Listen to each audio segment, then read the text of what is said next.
वसुदेवसुतं देवं कंसचाणूरमर्दनं देवकी परमानन्दं कृष्णं वन्दे जगद्गुरुं गुरुर्ब्रह्मा गुरुर्विष्णु गुरुर्देवो महेश्वर गुरु साक्षात् परब्रह्म तस्मै श्री गुरुवे नमः। तो मैं स्क्रीन शेयर करता हूं और राज प्रेजेंटेशन शुरू करेगा।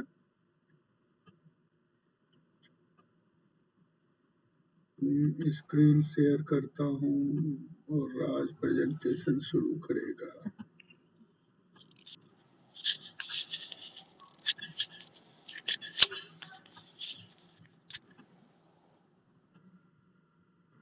दूसरा हिस्सा है हेल्थ इज वेल्थ। तो राज ने तैयारी किया था हेल्थ इज वेल्थ पे, लेकिन हमने उसमें जोड़ दिया प्रेजेंटेशन टेक्निक, और राज ही दोनों प्रेजेंट करेगा और हम लोग उसको सपोर्ट करेंगे।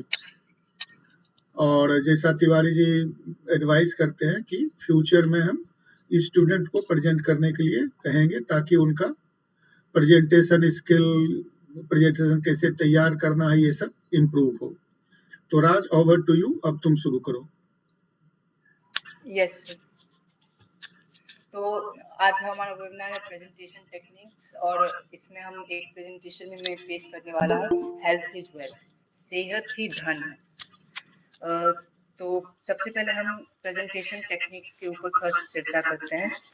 प्रेजेंटेशन हमारी लाइफ में हमें हमेशा अपने भाव को प्रकट करना रहता है और अपनी बात को रखना होता है दूसरों को समझाने के लिए हम प्रेजेंटेशन का उपयोग करते हैं। तो जितना अच्छा हमारा प्रेजेंटेशन रहेगा उतनी अच्छे से हम अपने बात को दूसरों को समझा सकते हैं, और उनको हम जो समझाना चाहते हैं, उनसे जो कनेक्ट करना चाहते हैं वो कनेक्ट। एक अच्छे प्रेजेंटेशन को बनाने के लिए कौन कौन सी बातें हमें ध्यान रखनी चाहिए वो हम आज देखेंगे, और उसके बाद हम जो प्रेजेंटेशन मैंने बनाया वो भी मैं आगे करूंगा। तो सर प्लीज नेक्स्ट स्लाइड। तो how to prepare a good presentation. तो प्रेजेंटेशन बनाने से पहले हमको कौन कौन सी बातें ध्यान रखनी चाहिए। तो क्रिएट अ आउटलाइन, कंसंट्रेशन। एक आउटलाइन हमको बनाना है कि हमारा प्रेजेंटेशन कैसा होना जोर से चाहिए। बोलो। Yes sir, I think hello. So consideration, topic, सब टॉपिक्स। हमें अपने प्रेजेंटेशन में टॉपिक्स लिखने हैं, फिर उसके सब टॉपिक्स पॉइंट वाइज हमको लिखने चाहिए। फिर हमको ये भी ध्यान रखना है कि हमारा जो प्रेजेंटेशन है उसका एक टाइम लिमिट है, उस टाइम लिमिट के अंदर हमें अपनी बात को जो भी ऑडियंस है उसके उन तक पहुंचानी है। फिर ऑडियंस की टेक अवे मैसेज, ऑडियंस के साथ इंटरेक्शन भी बनाए रखना है। ऐसा नहीं कि हम सिर्फ बोलते जा रहे हैं और ऑडियंस किसी का ध्यान है किसी का नहीं है। तो उसके साथ इंटरेक्शन बनाए रखने के लिए हम बीच बीच में कुछ सवाल पूछ सकते हैं या उनसे कोई मैसेज सुझाव ले सकते हैं। फिर आउटकम इसका क्या आएगा। तो जब हम टॉपिक्स और सब टॉपिक्स बनाएंगे तो उसका आउटकम मेन हेडर्स आएगा, जो उसका हेडलाइन रहता है। जैसे इस स्लाइड में आप देख सकते हैं how to prepare a good presentation, ये इसका मेन हेडर है। फिर एक फ्लो ऑफ इंफॉर्मेशन, जो हम बात बोल रहे हैं वो एक फ्लो के साथ चलती जाए। ऐसा नहीं कि कुछ लोग होते हैं जिनको कॉन्फिडेंस नहीं होता है तो वो बीच बीच में रुक जाते हैं, अगर लिखा भी तब भी नहीं बोल पाते। तो उसके लिए हमको प्रैक्टिस करना पड़ता है कि एक फ्लो के साथ हम बोलते जाएं। फिर है total slides, number of slides हमको मिल जाते हैं जितना भी हम इंफॉर्मेशन गैदर करके जिस टॉपिक पे ऊपर हमको प्रेजेंटेशन बनाना है उसके लिए हम स्लाइड्स बनाते हैं। Sir next slide. या यस यहाँ पे लिंक डाल दिया है। ये लिंक अगर आप सर्च करेंगे गूगल में तो यूट्यूब पे है। ये इसका प्रोफेशन है, जो लड़की ये बोल रही है अग्रवाल, उसका प्रोफेशन है लोगों को ये सब टॉपिक पे गाइड करना। इसकी कंपनी का नाम है वाइज अप और वो काफी पॉपुलर है और शुरू में ही आ जाएगा यूट्यूब पे। Yes yes sir. How to prepare a good presentation. तो PPT template, PowerPoint template. So presentation का जो हमारा टेम्पलेट्स बहुत सारे उपलब्ध रहते हैं। ऐसे अगर हम खुद स्टार्टिंग से अगर कोई नया है तो अगर कुछ स्टार्टिंग से करना चाहता है तो वो उतना क्रिएटिव इंटरैक्टिव प्रेजेंटेशन नहीं बना पाता है। तो इसको हेल्प करने के लिए बहुत सारे इंटरैक्टिव टेम्पलेट्स अवेलेबल रहते हैं पावर पॉइंट पे। आपका जो टॉपिक है जैसे बिजनेस रिलेटेड या एजुकेशनल रिलेटेड या कुछ क्रिएटिव पेंटिंग रिलेटेड, तो उस तरफ का आपको टेम्पलेट्स अवेलेबल रहते हैं, नहीं तो आप खुद भी बना सकते हैं। टेम्पलेट्स में क्या-क्या ध्यान रखने वाली बात है कि अगर आप एक टेम्पलेट सेलेक्ट करते हैं तो उसमें अगर आप कोई कॉर्पोरेट या ब्रांड के लिए काम कर रहे हैं वो प्रेजेंटेशन, तो उसमें उस ब्रांड का लोगो या कॉर्पोरेट का कलर लोगो रहना चाहिए। फिर अगर खुद बना रहे हैं या खुद के लिए, जैसे कि आज मैंने एक संस्थान वानप्रस्थ के लिए काम किया है, तो उस कॉर्नर में आप देख सकते हैं स्लाइड में एक वानप्रस्थ का लोगो है। फिर सेल्फ के लिए अगर बना रहे हैं तो थीम आपको सेलेक्ट करना पड़ेगा कि कैसा थीम रखना चाहिए। जैसे कि येलो कलर जो होता है वो बहुत नोटिसेबल कलर होता है, तो वैसा थीम आप रखिए जो नोटिसेबल हो। फिर टेम्पलेट्स तो मैंने जैसा बताया जो आपका एरिया है उस एरिया के हिसाब से आप टेम्पलेट सेलेक्ट कर सकते हैं। फिर कलर ग्रेडिंग भी एक अच्छा चीज है। कलर से मतलब आप हाउ टू कैसे कलर आप सेलेक्ट करें ताकि वो अच्छे से टेक्स्ट दिखे, विजिबल रहे, या जो भी चीज़ आप दिखाना चाहते हैं वो अच्छे से दिखे, उसके लिए आप अच्छे कलर यूज़ कर सकते हैं। फिर फ़ॉन्ट भी बहुत अच्छा रोल प्ले करता है ताकि कुछ कर्सिव रहता है, कुछ सिंपल रहता है। जो सिंपल टेक्स्ट रहता है वो पढ़ने में ईज़ी होता है। तो एक फ़ॉन्ट यहाँ पे सजेस्ट किया गया है एरियल एंड कैलिब्री। ये दोनों फ़ॉन्ट ज़्यादातर यूज़ में आता है प्रेज़ेंटेशन में, तो आपको इन सब चीज़ों पे ध्यान रखना है जब आप खुद के लिए प्रेज़ेंटेशन बना रहे हैं। तो sir I think next slide. हाँ, एक चीज़ ऐड कर दूँगा कि अगर आप कॉर्पोरेट के लिए बना रहे हैं, तो हर एक कॉर्पोरेट अलग-अलग तरह के प्रेजेंटेशन या के कोई लिए कुछ ऐड करना चाहे तो। ओह सॉरी, मैं बोल रहा था, अगर आप नौकरी करते हैं, तो आपकी कंपनी का अपना टेम्पलेट होगा अलग-अलग पर्पज़ के लिए, तो आपको वही यूज़ करना पड़ेगा। लेकिन अगर व्यक्तिगत रूप से बनाते हैं, तो ये और ये फ़ॉन्ट जो बोला, ये एरियल और कैलिबरी का विड्थ एक ही होता है। अगर दूसरा करेंगे जो सेरिफ वाला फ़ॉन्ट है, उसका अलग-अलग जगह विड्थ अलग-अलग हो जाता है, तो सैन्स सेरिफ टाइप का फ़ॉन्ट यूज़ करें, और ये 2 उदाहरण है जो सैन्स सेरिफ फ़ॉन्ट है। चलो आगे चलते हैं। Yes sir. फिर एक स्लाइड में कंटेंट क्या रहेगा, उस स्लाइड को कैसे प्रिपेयर करना है। हर स्लाइड पे कुछ इंपॉर्टेंट थिंग्स हैं जो आपको ध्यान रखने हैं।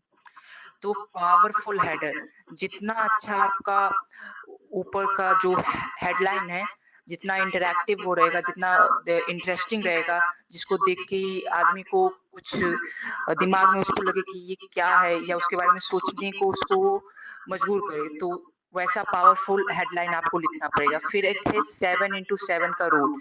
इसका मतलब है कि हर लाइन में आपको मतलब हर पॉइंट में आपको 7 वर्ड से ज़्यादा यूज़ नहीं करना है, कम वर्ड्स यूज़ करना है, और हर स्लाइड में 7 पॉइंट्स रहने चाहिए।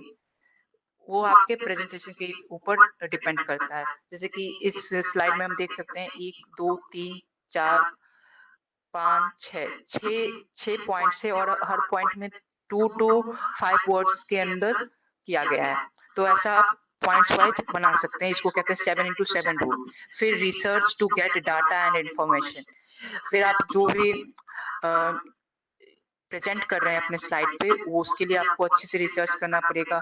जैसे कि लेट्स सपोज एक एग्जांपल लेते हैं, हम प्रेजेंट कर रहे हैं डायबिटीज के ऊपर, तो डायबिटीज किस एज ग्रुप के लोगों को होता है, वो क्यों होता है, उसके ऊपर बहुत अच्छे से हमको गूगल पे रिसर्च करना पड़ेगा। और जिस सोर्स से हम रिसर्च कर रहे हैं, जैसे कि विकिमीडिया हो गया या और भी वेबसाइट्स हैं, तो उस सोर्स को हमको क्रेडिट भी देना चाहिए। तो उस सोर्स का नाम हम नीचे लिख सकते हैं। फिर है graphics and images. Graphics and images भी बहुत इंपॉर्टेंट रोल प्ले करता है। जैसे कि इस स्लाइड में आप देख सकते हैं, एक इंडिया का मैप है, और उस मैप के अंदर इंडिया के जितने भी ट्रेडिशंस और कल्चर्स हैं उन सबको दिखाया गया है। तो इससे हमको पता चलता है कि यहाँ पे इस वेबिनार में हम इंडिया के बारे में बात करते हैं, या हम अपने कल्चर या इंडिया के लोगों के लिए ही बात करते हैं, इसलिए हम हिंदी लैंग्वेज में भी बात कर रहे हैं। फिर है और भी एक बात कहते हैं कि 1000 शब्द जितने आप 1000 शब्द आप जितना बोलते हैं, वो 1000 शब्द के लिए एक पिक्चर पर्याप्त है। एक फोटो ही वो 1000 शब्द बोल देती है। तो एक फोटो का बहुत ज्यादा महत्व रहता है। फिर वीडियो क्लिप्स, आप वीडियो क्लिप्स भी ऐड कर सकते हैं अपने प्रेजेंटेशन को अच्छा बनाने के लिए। जैसे कि आपको कुछ अगर डीएनए सिखाना है या जेनेटिक्स क्या होता है, वो कैसा दिखता है, तो उसके लिए वीडियो क्लिप्स या जो भी आपका टॉपिक है उसके लिए उसको अच्छे से समझाने के लिए आप वीडियो क्लिप्स भी ऐड कर सकते हैं। और लास्ट पॉइंट है गिव क्रेडिट टू सोर्सेस। तो जो सोर्स से आप ये सारा इन्फॉर्मेशन इकट्ठा कर रहे हैं उनको क्रेडिट देना आपको चाहिए। इसके नीचे आप लिख सकते हैं वो सोर्स का नेम। जैसे कि इसके पिछले स्लाइड में एक लिंक था जहाँ से ये सारे लोग, वो पिछले स्लाइड में था, उस लिंक के बारे में हमने बात भी की थी। हाँ, ये वाला link, how to make a great presentation, 10 powerful presentation tips YouTube. तो सर हम नेक्स्ट स्लाइड की ओर बढ़ सकते हैं, उससे पहले अगर किसी को कुछ ऐड करना हो।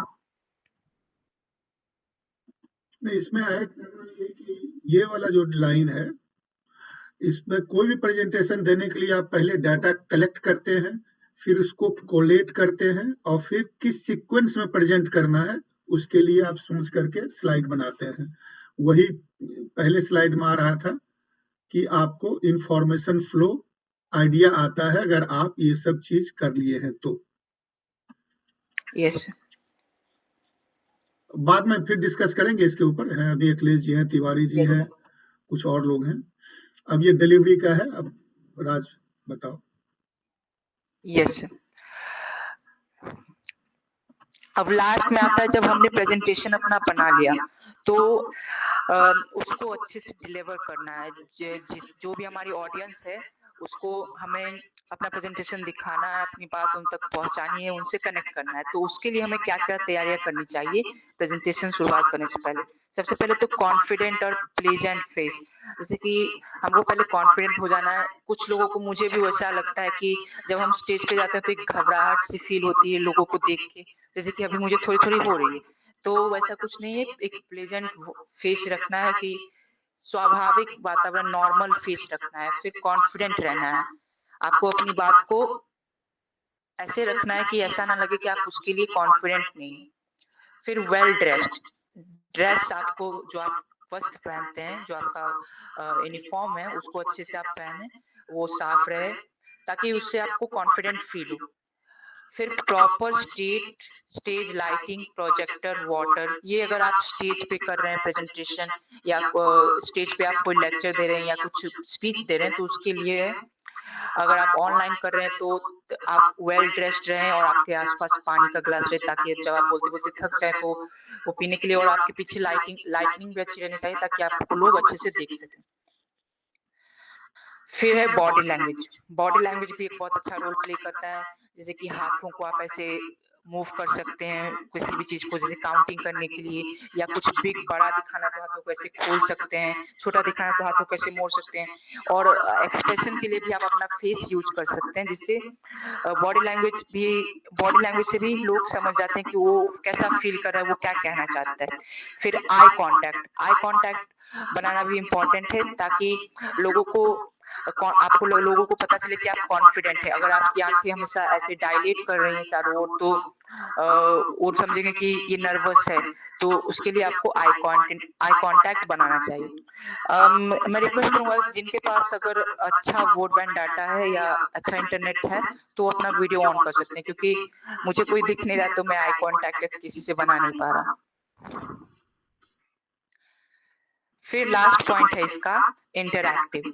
जितना इंटरैक्टिव आपका प्रेजेंटेशन रहेगा उतने ऑडियंस आपके प्रेजेंटेशन में एक्टिव रहेंगे और वो उतने अच्छे से आपके साथ कनेक्ट कर पाएंगे, जिसके कारण आप अपनी बात उन तक अच्छे से पहुंचा पाएंगे। फिर 5 नंबर, प्रैक्टिस एंड प्रैक्टिस। जो एक कहावत है, practice makes the man perfect, वो यहाँ पे आता है कि आप जितनी प्रैक्टिस करेंगे उस चीज में आप उतने अच्छे होते जाएंगे। तो सर अगर आप किसी को कुछ ऐड करना हो तो मैं इतना ऐड करूंगा कि जो लिंक हमने दिया है, ये लिंक सर आप म्यूट है। राज, बहुत अच्छा तुम कर रहे हो, बहुत कॉन्फिडेंस है तुमको, तो वो अच्छा लग रहा है। तो हम केवल इतना ही बताना चाहते थे कि आई एम वेरी हैप्पी कि जिस तरीके से तुम कर रहे हो, that's a great way to do. जैसे अभी तुमने कहा ना कि कोई चाहे तो आई कांटेक्ट हमारा हो नहीं रहा है तो अपना वीडियो ऑन कर दो, तो इस तरीके की पर्सनल बातों से बहुत अच्छा लगता है, लोग तुमसे जुड़ते हैं। So it's very good presentation. Thank you. बाकियों को मैं यही कहना चाह रहा था कि ये जो लिंक दिया हुआ है, ये लिंक मैं मीटिंग नोट में भेज दूंगा। आप इस लिंक पे जाएं और ऐसे बहुत सारे चीजें देखें जो ये बताएगा आई कांटेक्ट का क्या मतलब है, कैसे करते हैं, बॉडी लैंग्वेज कैसा होना चाहिए, ये सब का गाइडेंस इस पे दिया हुआ है। चूंकि अभी समय कम है, इसलिए अब हम एक्चुअल टॉपिक पे जाते हैं और उसमें देखेंगे कि क्या पावर पॉइंट ठीक से बनाया गया है, क्या राज का बॉडी लैंग्वेज, आई कांटेक्ट जो भी वो बोल रहा है वो फॉलो करता है, और उसी पे हम बाद में एट द एंड हम उस चीज पे बात करेंगे।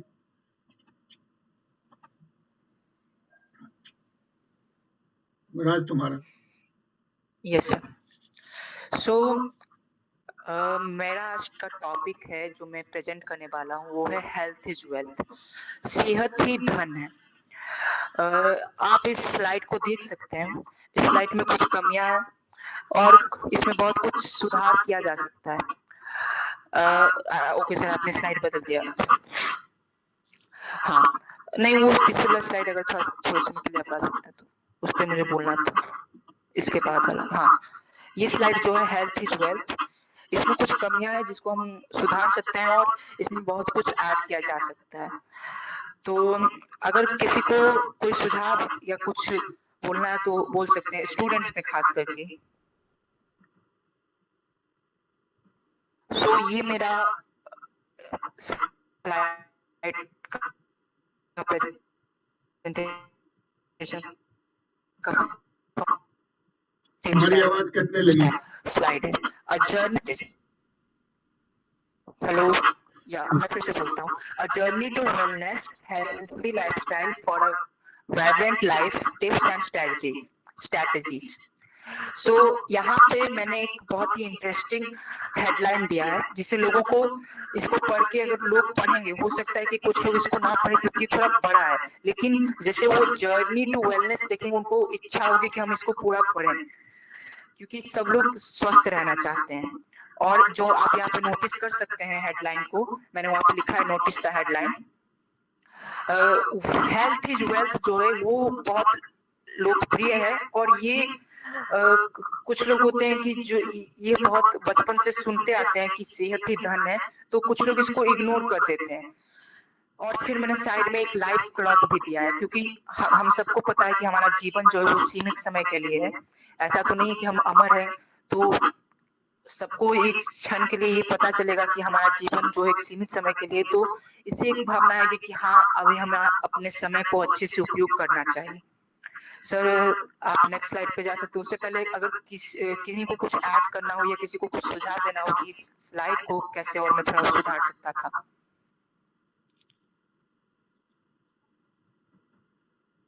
आई थिंक नहीं। ओके सर, तो अब हम अपने प्रेजेंटेशन की ओर बढ़ते हैं।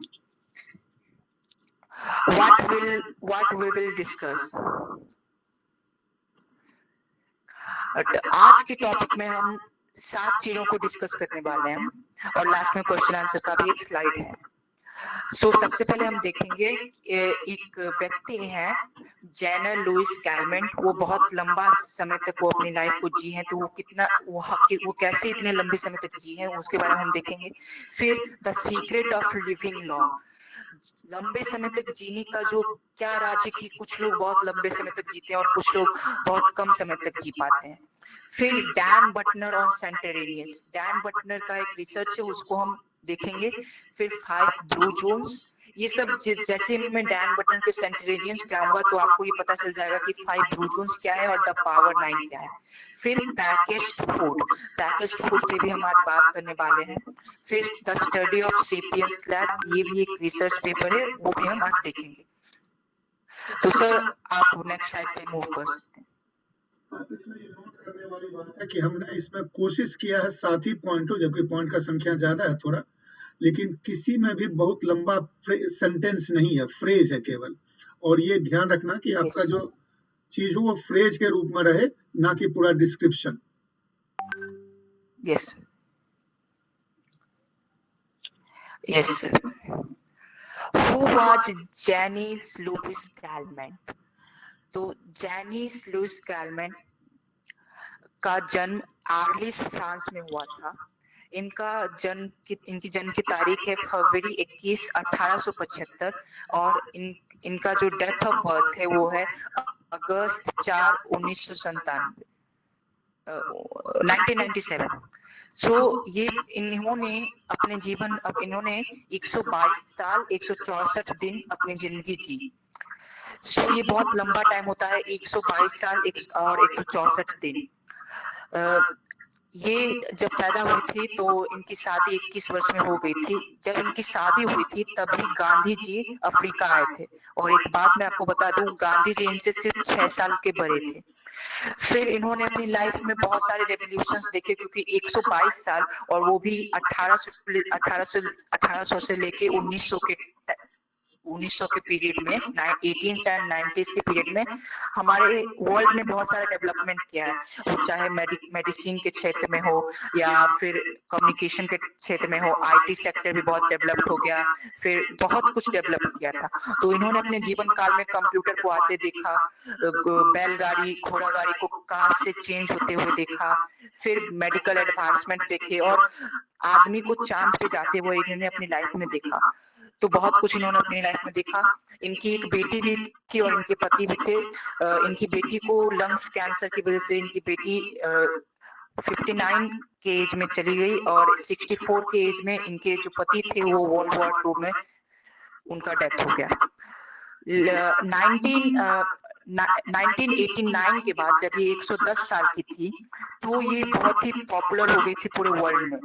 तब ये वर्ल्ड के ओल्डेस्ट लिविंग ह्यूमन में आ रही थी, तो इसीलिए बहुत पॉपुलर हो गई थी उस टाइम पे। तो हम नेक्स्ट स्लाइड पे बढ़ेंगे। ऐसा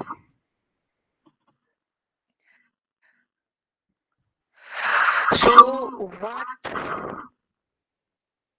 have you seen in your life so far? क्योंकि हमारे पास बहुत सारे लोग उपस्थित हैं और सबका एज अलग अलग है, तो मैं सबसे निवेदन करूंगा कि वो थोड़ा एक मिनट का टाइम के अंदर एक मिनट के टाइम के अंदर वो शेयर करें कि उन्होंने अपनी लाइफ में अभी तक क्या क्या चेंजेस देखे हैं। वो कुछ भी हो सकता है, लेकिन मैं चाहूंगा कि वो शॉर्ट में शेयर करते हैं। कौन शेयर करेगा? निवेदन में करूंगा जो भी करना चाहते सर। आपको भी करना है सर, जिनका एज ज्यादा है वो तो सर मस्त। हरी जी आपसे शुरू करते हैं।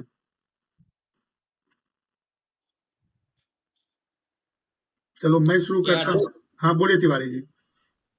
नहीं मैं केवल ये कहना चाहता था कि लाइफ में चेंजेस तो चूंकि हम बहुत बूढ़े हैं तो हमने काफी कुछ देखा है, लेकिन उतने बूढ़े नहीं जितनी जीन थी। हमने देखा है, जैसे राज ने बताया कि हमने बैलगाड़ी से कार देखी है अपने गांव में जाते हुए। कोई मोटरसाइकिल नहीं थी, वो सारी मोटरसाइकिल्स भर गई हैं। हमारे गांव के लोग हैं एक दो यहाँ पर और वो जानते हैं हमारे गांव में एक भी एनिमल नहीं है, सब ट्रैक्टर आ गए हैं। तो ऐसे बहुत से चेंजेस हमने देखे। मेरे ख्याल से बच्चे कुछ शेयर करें ज्यादा अच्छा रहेगा। नहीं और जोर दीजिए। हमारे यहाँ जीवन में पेड़ के नीचे स्कूल चलता था, लकड़ी का स्लेट होता था और चौक से लिखते थे। फाउंटेन पेन नहीं होता था तो किसी का कि रील होता है उसको काट करके फाउंटेन पेन बनाते थे। दवात में इंक रखते थे, इंक घर में बनाते थे। बैलगाड़ी होती थी, बैलों और भेड़ों की लड़ाई देखा है। ऐसे बहुत कुछ देखा है जो अब नहीं है। और साथ में 71 का लड़ाई देखा, 65 का लड़ाई देखा, 99 का लड़ाई देखा, कंप्यूटर का आना देखा, सेल फोन का आना देखा, तो बहुत अंतर देखा। चलिए कुरमा स्कूल आप बोलो। गुड इवनिंग सर, हम कुरमा संस्कृत स्कूल से बोल रहे हैं। बोलो। ये स्कूल जहानाबाद में पड़ता है और हमारी स्कूल की चारों ओर हरियाली है और ये मॉडर्न स्कूल है। ये स्कूल गांव में पड़ता है, जो कि आप जानते हैं कि दिल्ली में आजकल पॉल्यूशन बहुत ज़्यादा होता है। एक दिन में 50 सिगरेट पी जाते हैं और हमारे स्कूल में ऑक्सीजन मिलता है, हरियाली चारों तरफ है और मॉडर्न स्कूल है और यहाँ स्मार्ट बोर्ड भी है। स्मार्ट बोर्ड है और टेक्नोलॉजी, स्पोर्ट्स सब कुछ होता है, लैब भी है, सारी चीज़ की व्यवस्था यहाँ पे है। और हेल्थ इज आपने आज का टॉपिक हेल्थ इज वेल्थ चुने हैं, इसलिए thank you sir, thank you. Very good, very good, और हेल्थ इज वेल्थ यहाँ भी है सर। Very good. और किसी को कुछ कहना है? श्री कुमार जी आप म्यूट हैं, आप कुछ बोल रहे थे। नहीं, मैं तो वेरी गुड कह रहा था, बहुत अच्छा कोरमा स्कूल। किसी और को कुछ शेयर करना है अपने जीवन में क्या क्या देखा है? आगे चलते हैं राज। सर खुशबू कुमारी या जो आकिब रेजा, वो आई थिंक नए हैं तो इंटरेक्ट करने में आप दोनों कुछ शेयर करना चाहते हैं?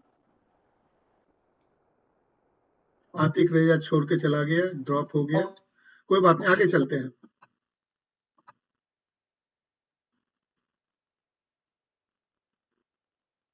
राज तुम फ्रूज कर गए। राज हाँ बोलो। Yes sir. हाँ तो सर मैं बोल रहा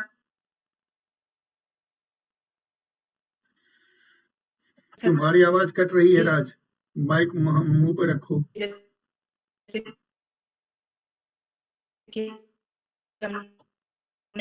वीडियो वाले वीडियो बंद कर दें, थोड़ा आसान होगा। हाँ वही मैं बंद कर दिया। खुशबू बंद कर दो अपना वीडियो, मेरे ख्याल से खुशबू का वीडियो ये नहीं, वो वीडियो नहीं है। एनीवे कोशिश करो राज थोड़ा मूव करने की माइक को आसपास।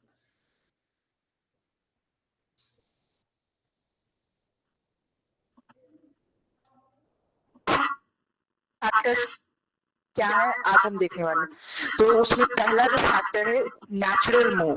सारे भू जोन्स में जितने भी नेचुरल मूव का मतलब ऐसा नहीं कि वो हमेशा मूव करते थे, रोड के एक मैराथन को कंप्लीट करते थे या जिम जाते थे।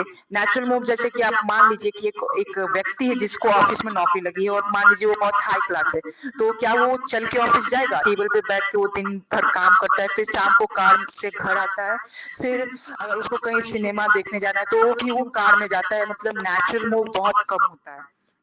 कुछ लोग होते हैं जिनको अगर सुबह में थोड़ा टाइम मिलता है तो जॉगिंग करने के लिए जाते हैं, बट एक रिसर्च के अनुसार कहा जाता है कि अगर आप पर डे 11 मिनट मूव करते हैं, चलते हैं, तो आपकी जो लाइफ है वो 4 साल से इंक्रीज हो सकती है। अगर मान लीजिए आप 70 साल जीने वाले थे तो अब आप 74 ईयर्स जिएंगे अगर आप हर दिन 11 मिनट से ज्यादा या 11 मिनट चलते हैं। और भी एक यहाँ पे दिया गया है नोट में कि according to American cancer society in a survey in a day if you sit for more than 6 hours then you have 90% more chances to die in the next 21 years। अगर आप तो जैसे कि ऑफिस में जैसे बैठते हैं चेयर टेबल पे तो 6 घंटे तो आराम से बैठ जाते हैं कोई भी लोग, या 3-3 घंटे पे थोड़ा सा ब्रेक लेते हैं, लेकिन ऐसे लगातार बैठना सेहत के लिए बहुत हानिकारक होता है।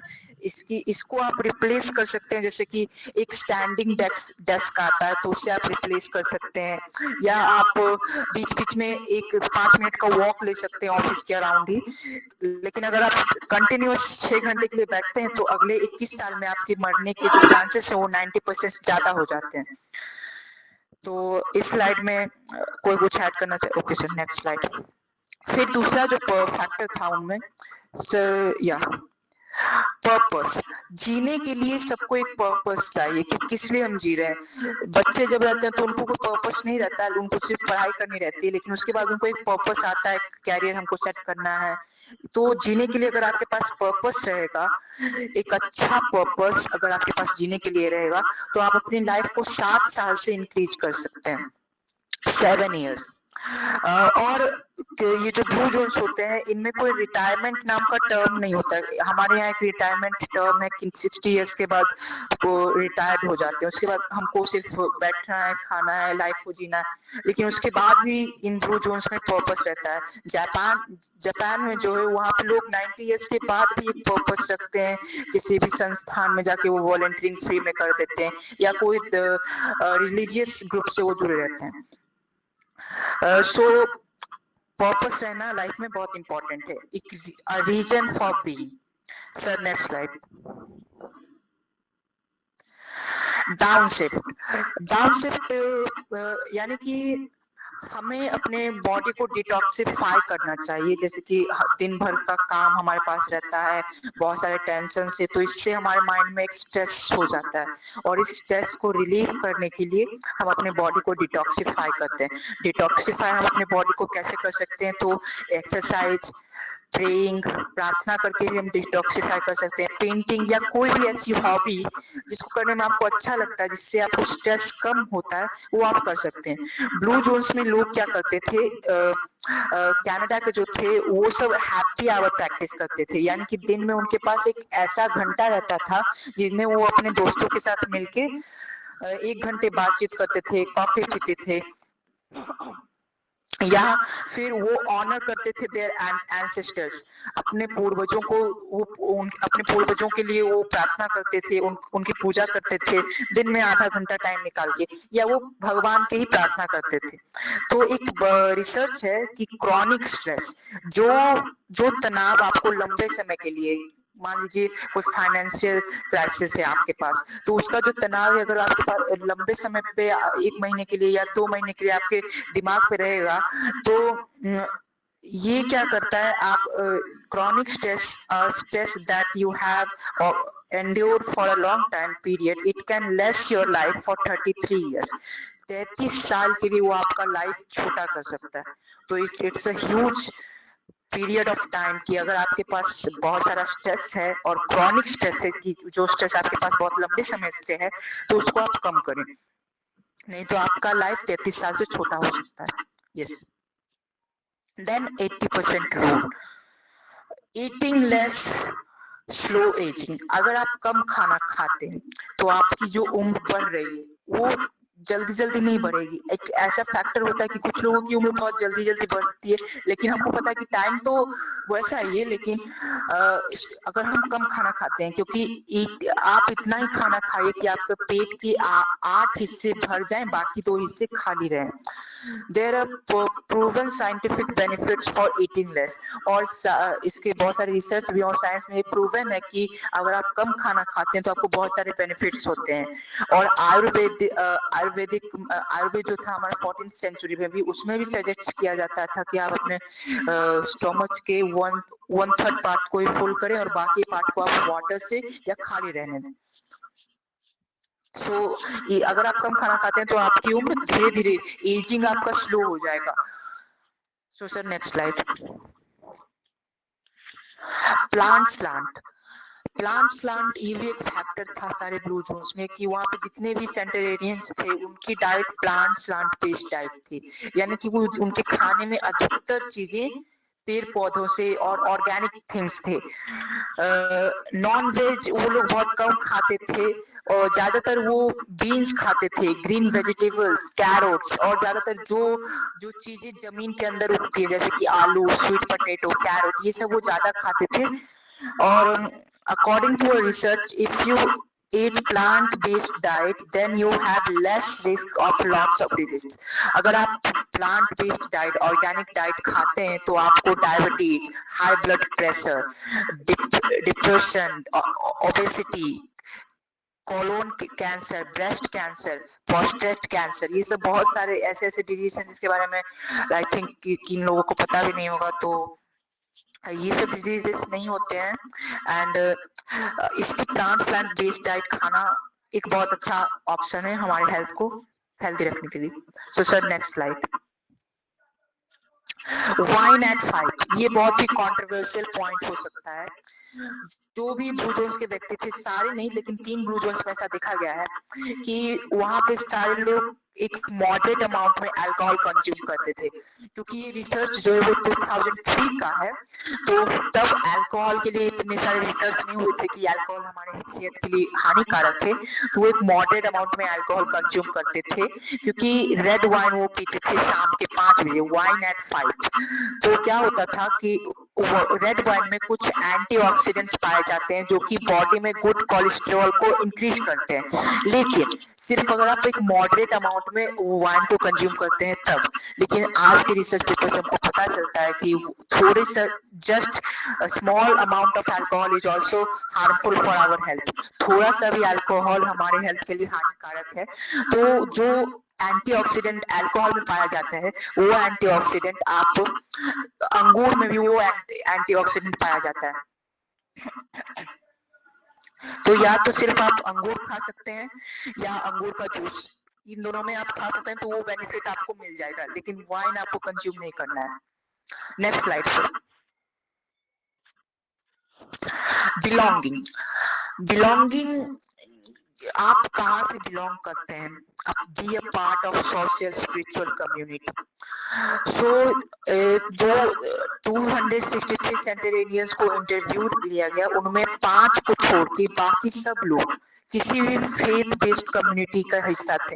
फेथ बेस्ड कम्युनिटी यानी कि रिलीजियस कम्युनिटी, धार्मिक संगठन, जैसे कि वानप्रस्थ जो हमारा है वो भी एक धार्मिक संगठन ही है। ये फेथ बेस्ड कम्युनिटी है। तो जब अगर आप किसी भी, आपको इम्पोर्टेंट नहीं कि वो धार्मिक ही हो, जैसे कि कोई वॉलंटियरिंग कम्युनिटी है जो गरीब लोगों को हेल्प करती है, कोई ऐसा कम्युनिटी है जो एनिमल्स, जो बेसहारा एनिमल्स है उनको हेल्प करती है। तो किसी भी कम्युनिटी के साथ अगर आप बिलोंग करते हैं तो the people who attend faith based services 4 times a month, their life expectancy increases from 4 to 14 years। 4 से 14 साल अपनी लाइफ को आप इंक्रीज कर सकते हैं अगर आप किसी भी फेथ बेस्ड कम्युनिटी का हिस्सा है तो। जैसे कि वानप्रस्थ हर महीने 4 बार अपना प्रोग्राम रखता है और इसमें लिखा गया है कि 4 बार अगर आप अटेंड करते हैं तो महीने में 4 बार, तो वानप्रस्थ की वजह से आपका जो लाइफ है वो 4 से 14 साल इंक्रीज हो रहा है। तो इसके लिए वानप्रस्थ को मैं शुक्रिया करना चाहूंगा। सर नेक्स्ट स्लाइड, या किसी को कुछ बोलना हो नहीं तो मैं कंटिन्यू करता हूँ लास्ट में। Okay sir. Loved one first, blue zones में सेंटेरेनियंस जो थे वो अपनी लाइफ, अपनी फैमिली को बहुत प्रायोरिटाइज करते थे, यानी कि वो अपनी फैमिली को बहुत ही समय देते थे। एक प्रॉपर समय रहता था उनकी फैमिली के लिए। जैसे कि इससे पहले भी मैंने एक चर्चा की थी कि सारे दोस्त वीक में एक बार या शाम को एक बार मिलते थे, साथ में बैठते थे। तो ब्लू जो they can increase the life by they can increase life expectancy by 3 years। अगर आप अपनी लाइफ को, अपने परिवार को ज्यादा वक्त देंगे, उनके साथ वक्त बिताएंगे तो आप 3 साल से अपनी लाइफ को बढ़ा सकते हैं। और आइदर क्या कहते हैं, ये जो सारे ब्लू जोन्स में जो व्यक्ति थे उनके ग्रैंड पेरेंट्स या तो उनके घर में ही रहते थे या उनके घर के आसपास रहते हैं। आजकल हम क्या देखते हैं कि कुछ परिवार बहुत दूर रहते हैं और उनके जो ग्रैंड पेरेंट्स हैं या उनके जो माता पिता है वो दूर रहते हैं। तो आजकल इसी के कारण हमारा जो जीवन काल है वो भी कम हो रहा है। तो अगर आपके पेरेंट्स नजदीक रहते हैं तो इससे आप अपना जीवन काल बढ़ा सकते हैं। Sir next slide please. Right tribe, कहते हैं संगत से गुण आत है, संगत से गुण जात है। तो जैसी आपकी संगति रहेगी वैसा आप पे प्रभाव पड़ेगा। तो centenarians are committed to their families and friends. Many research papers shows that things like smoking, obesity and loneliness are categorized। मान लीजिए अगर आपके दोस्त धूम्रपान करते हैं तो आप भी धूम्रपान करने लग जाएंगे। अगर आपके दोस्त मोटे हैं तो आप भी कुछ दिन में मोटे हो जाएंगे। अगर आपके दोस्त बहुत मतलब अच्छा फील नहीं करते तो आपको भी वैसा लगेगा। तो अगर आपके दोस्त अच्छा रहते, जैसे कि अगर आपके दोस्त एक्सरसाइज को प्रमोट करते हैं तो हो सकता है कुछ दिन के बाद आप भी एक्सरसाइज करने लग जाएं। अगर आपके दोस्त अच्छे हैबिट्स को प्रमोट करते हैं तो आप भी अच्छे बन सकते हैं। तो जैसी आपकी संगति रहेगी उस हिसाब से आपका हैबिट्स रहेगा, आपका लाइफस्टाइल रहेगा। तो जैसे कि हमको पता है कि लाइफस्टाइल इस सब पे, इन सारे फैक्टर्स से ऊपर, जैसी आपकी अगर अच्छी लाइफस्टाइल है तो आप ज्यादा समय तक जी पाएंगे, अगर अच्छी लाइफस्टाइल नहीं है तो आप ज्यादा समय तक नहीं जी पाएंगे। if your friend circle is made of such people who promote good habits and not bad habits, then it can be very easy beneficial for you। और हमको पता है कि अगर हमारे आसपास लोग अच्छे हैबिट्स को प्रमोट करते हैं तो हम भी अच्छे हो जाते हैं। क्योंकि ऐसा क्यों है कि किसी किसी गांव के लोग कम पढ़े लिखे होते हैं और किसी शहर के बच्चे ज्यादा पढ़े लिखे होते हैं, क्योंकि ऐसा उनका आसपास का वातावरण है कि वहाँ पे सब पढ़े लिखे हैं, तो वो पढ़े लिखे खुद बनना चाहते हैं, और गांव में कुछ लोग कम पढ़े लिखे हैं, तो इसी कारण ऐसा होता है। तो after listening to this all this you must be thinking it is possible to live a long life outside this 5 zones. तो ये सब सुनने के बाद आपके दिमाग में एक प्रश्न आया होगा कि क्या यह पॉसिबल है, क्या ये संभव है कि इन 5 जगहों के अलावा, जैसे कि इंडिया का नाम इन 5 जगहों में नहीं आया था, तो इन 5 जगहों के अलावा हम ज्यादा लंबे समय तक जी सकते हैं। तो इसके अलावा हम अपने नेक्स्ट स्लाइड में जानेंगे। Sir next slide please. तो अभी तक 5 ही ब्लू जोन है, लेकिन सिंगापुर अगला ब्लू जोन हो सकता है, क्यों? तो वो हम देखते हैं। सिंगापुर की जो गवर्नमेंट है उन्होंने बहुत ही हार्ड स्टेप्स लिए हैं इसको करने के लिए। सबसे पहले तो वो हेल्दी फूड को प्रमोट करते हैं, सिंगापुर में हेल्दी फूड को वो प्रमोट करते हैं, और फास्ट फूड जैसे कि जितने भी फास्ट फूड या पैकेट प्रोडक्ट्स हैं उस पर टैक्सेस ज्यादा लगाते हैं, जिसके कारण जो वहाँ की जनता है वो उसको कम कंज्यूम करे। फिर move they promote walking greenery. Singapore का जो इंफ्रास्ट्रक्चर है वो कुछ ऐसा बनाया गया है कि जैसे कि अगर आपका घर जहाँ है उससे आपकी ऑफिस का दूरी 300 यार्ड है, जहाँ पे आप साइकिल से या चल के जा सकते हैं, और अगर आप गाड़ियों का यूज करते हैं तो आप पे ज्यादा टैक्स लगाया जाएगा। तो इसके कारण लोग वहाँ पे जो है वो गाड़ियों का यूज कम करते हैं और वो वॉकिंग को प्रमोट करते हैं। फिर सिंगापुर में कमर्शियल व्हीकल्स जो है उसको भी उन पे भी ज्यादा टैक्स लगाया जाता है, ताकि जो वहाँ का कार्बन डाइऑक्साइड एमिशन है वो कम हो सके, जिसके कारण लोग वहाँ पे हेल्दी रह सके। और वहाँ पे ग्रीन जैसे कि ईवी व्हीकल्स को प्रमोट किया जाता है। फिर अगर आपके ग्रैंड पेरेंट्स यानी कि अगर आपके दादा दादी, आपके माता पिता आप ही के घर में रहते हैं तो बहुत अच्छी बात है। अगर आपके घर के 500 यार्ड्स के सर्कल यानी कि 500 मीटर के रेडियस के अंदर उनका घर है, तो सिंगापुर की गवर्नमेंट आपको टैक्स में एक रिबेट देगी, आपको कम टैक्स देना पड़ेगा। लेकिन अगर आपके पेरेंट्स वहां नहीं रहते हैं तो आपको ज्यादा टैक्स देना पड़ेगा। तो ये भी एक बहुत अच्छा इनिशिएटिव है सिंगापुर गवर्नमेंट को लेके। तो इन सब कारणों की वजह से कुछ ही सालों में सिंगापुर के लोग, ऐसे भी सिंगापुर के लोग अभी उनका लाइफ एक्सपेक्टेंसी बढ़ चुका है, तो वो नेक्स्ट ब्लू जोन हो सकता है। तो सर नेक्स्ट स्लाइड प्लीज। या किसी को कुछ ऐड करना हो या किसी को कुछ बोलना हो। पैकेज फूड, ये कैसा टॉपिक है? Package food, they are highly processed and lack nutrition. They often contain excess sugar, high amount of sodium, unhealthy hydrogenated oils, preservatives, artificial flavors and ingredients and added sugar. तो जैसे कि हमको पता है कि नेचर से जो भी चीज आती है उसके सिवा कोई भी चीज अगर हम खुद केमिकल्स के थ्रू बनाते हैं या उसकी लाइफ को इंक्रीज करने के लिए हम उसमें ऐड करते हैं प्रिजर्वेटिव्स, तो हमारे हेल्थ के लिए बहुत हानिकारक हो सकता है।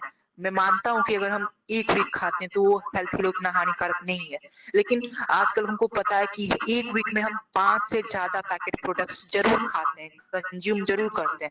तो आप सोचिए कि आज तक आपने कितने पैकेट प्रोडक्ट्स कंज्यूम किए होंगे, उन सब के प्रिजर्वेटिव्स का क्या असर आपके हेल्थ पे पड़ा होगा। तो मैं क्या ट्राई करता हूँ कि मैं तो पहले घर का खाना जो मम्मी बना के देते हैं वो खाता हूँ। फिर पैकेट में जैसे कि क्या मुझे जैसे कि कभी चिप्स कुरकुरे ये खाने की इच्छा होती है तो इसको मैं अवॉइड करता हूँ। इसकी जगह मैं घर में जो चीजें बनाई जाती हैं स्नैक्स के रूप में वो मैं खा सकता हूँ। फिर कुछ बिस्किट्स एक ऐसी चीज है जिसको लोग ज्यादा मतलब हाईलाइटेड नहीं करते पैकेट प्रोडक्ट्स में, क्योंकि ट्रैवलिंग के टाइम पे या मैगी ये सब इतने पॉपुलर हो चुके हैं कि इनको जैसे कि हम दाल रोटी या भात चावल और दाल खाते हैं वैसे हो गया है मैगी और बिस्किट्स, क्योंकि सुबह के टाइम चाय के साथ बिस्किट्स, शाम के टाइम चाय के साथ बिस्किट। और एक सेकंड सर मुझे या या या तो ऐसे करके हम बहुत सारे पैकेट प्रोडक्ट्स कंज्यूम करते हैं। तो हमें हमेशा पैकेट प्रोडक्ट्स को कम कंज्यूम करना चाहिए, क्योंकि ये हमारे हेल्थ के लिए बहुत ही बैड है। और कंपनियां इतनी चालाक हो चुकी हैं कि वो आपको ऐसे शो करेंगे, जैसे कि एक टमाटो केचप का मैंने देखा था, मैं उसका नाम नहीं ले सकता, उस पे लिखा था फ्रेश टमाटो केचप, लेकिन फिर पीछे लिखा था ये जो फ्रेश टमाटो केचप लिखा हुआ है वो सिर्फ एक ब्रांड का लोगो है, इसमें टमाटो केचप जो टमाटो यूज हुआ वो फ्रेश नहीं है। तो ऐसे करके कंपनियां बहुत चालाक हो चुकी हैं, वो शब्दों के साथ खिलवाड़ करके आपके हेल्थ के साथ खिलवाड़ कर रही है। तो सर नेक्स्ट स्लाइड, ये लास्ट स्लाइड है, sapiens lab, study of sapiens lab. Sapiens lab एक नॉन फॉर प्रॉफिट ऑर्गेनाइजेशन है, यूएसए में ये है। इन्होंने 3 अक्टूबर को अपना रिसर्च पेपर पब्लिश किया था टाइम्स ऑफ इंडिया में। इन्होंने बात की है कि इन्होंने 3 लाख लोगों पे रिसर्च किया था, जिसमें 30,000 लोग भारतीय थे, और जो उन्होंने देखा कि वो सारे पैकेज प्रोडक्ट कंज्यूम करते थे। और एक देखिए 2 कैटेगरी होती है, एक पैकेज प्रोडक्ट होती है, एक प्रोसेस्ड प्रोडक्ट, एक प्रोसेस्ड पैकेज प्रोडक्ट, और एक होता है ultra processed package, ultra processed food. तो इन दोनों को वो लोग कंज्यूम करते थे। तो इनसे पता चलता है, इस रिसर्च का रिजल्ट ये है कि इससे उनके मेंटल हेल्थ पे डायरेक्ट इफेक्ट पड़ता है। पैकेज फूड खाने से हमारे मेंटल हेल्थ पे डायरेक्ट इफेक्ट पड़ता है। और ये सारे जेंडर और नेशनैलिटी पे इक्वल है। मतलब आप किसी भी देश से हो, किसी भी शहर से हो, आपका कोई भी जेंडर हो, आप पे वो सेम इफेक्ट करता है। इस रिसर्च में ये नहीं बताया गया कि आप दिन में या एक वीक में कितना प्रोसेस्ड फूड खाएंगे तो आपको मेंटल हेल्थ पे इफेक्ट पड़ेगा, लेकिन ये कहा गया है कि आपकी मेंटल हेल्थ पे इफेक्ट पड़ता है, इसका डायरेक्ट कोरिलेशन है। तो सर अब नेक्स्ट स्लाइड, क्वेश्चन आंसर्स।